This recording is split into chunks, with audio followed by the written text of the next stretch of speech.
Do your kids feel tense and anxious? The Anxious Generation, How the Rewiring of Childhood is Causing an Epidemic of Mental Illness by Jonathan Haidt. He covers the harm associated with smartphones and social media and talks about how it affects boys and girls differently and also what we can do about these issues. Social media trains us to be selfish, materialistic, judgmental. It pulls us away from community, nature, and a regular schedule. And Haidt says that Generation Z, born between 1996 and 2010, is the first generation to go through puberty spending much of their time online, scrolling away while they're missing out on talking, playing, and touching. And we can see that many more children are experiencing anger, depression, loneliness, broken up attention span, sleep deprivation, and addiction. Between the ages of 9 and 15 is one of the most sensitive learning periods. Kids are developing their sense of self, learning how to express their feelings and interact with their friends. It's a great time to be involved in groups that focus on moral, spiritual, or mission-oriented topics.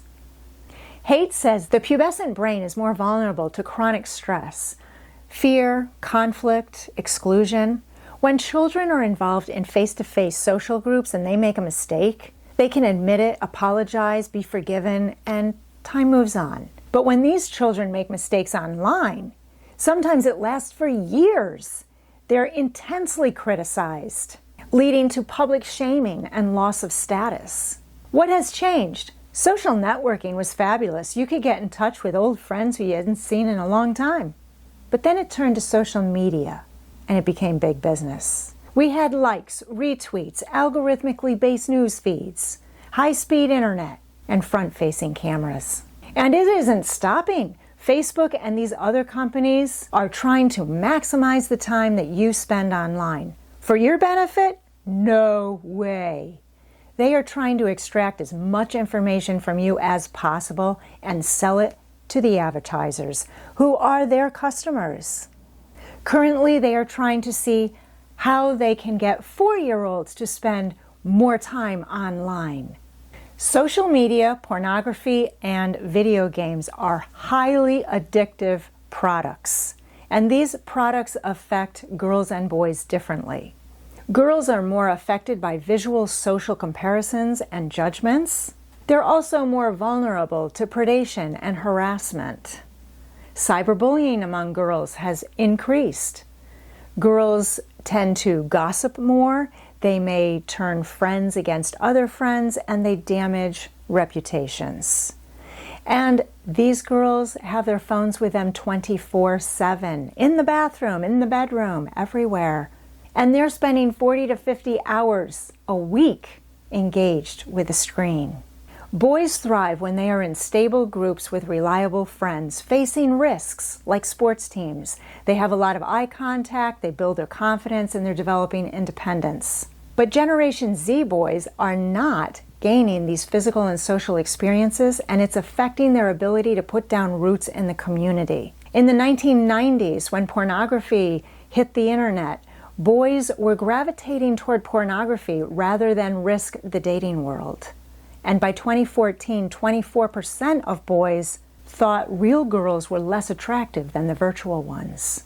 Parents are really concerned about their kids missing out on these family and community relationships. They feel powerless due to the societal and parental pressure. They're also addicted to these smartphones themselves.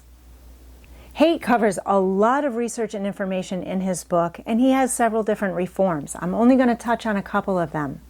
Children under 5 years old need loving parents, good nutrition, playtime, and be able to interact with other people. They should not be using electronic devices, TVs, computers, or smartphones. Schools need to be smartphone free. And he says there are a lot of parents who say, whoa, I'm concerned about the safety at school. Well, then send them with a flip phone. Smartphones are not needed and are causing a lot of damage. The kids who do leave the smartphones at home are relieved to have a break from the digital device, and they are able to concentrate better. Smartphones and social media should not be introduced until kids are age 16 years old. Haidt says that we need collective action for a healthier childhood before there is more damage to mental health and our society. The Anxious Generation by Jonathan Haidt. Highly recommend it. Thanks for watching. Keep reading and have a great week.